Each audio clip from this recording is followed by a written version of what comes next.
La presenza di Gesù nella propria vita va ricercata. Nella messa dell'Epifania il vescovo spiega che non è un compito facile, spesso c'è chi rinuncia. Trova Gesù solo chi lo cerca con perseveranza e umiltà, come hanno fatto i magi. C'è però chi, come Erode, non si lascia mettere in discussione da lui. Un rischio, segnala Monsignor Tanasini, che si corre soprattutto oggi. Lo corriamo perché da una parte ci sembra di volere il Vangelo, ma di volerlo a nostro modo. Non per viverlo, ma per farne una bandiera.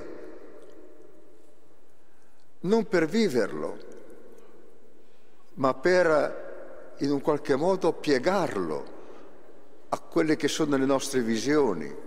Questo rischio c'è ed è molto attuale e c'è chi ne approfitta.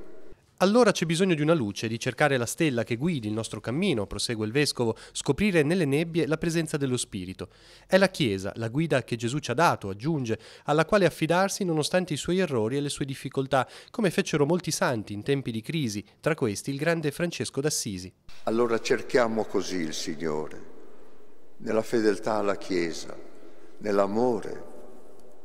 Vediamola come la stella risplendente che non tradisce.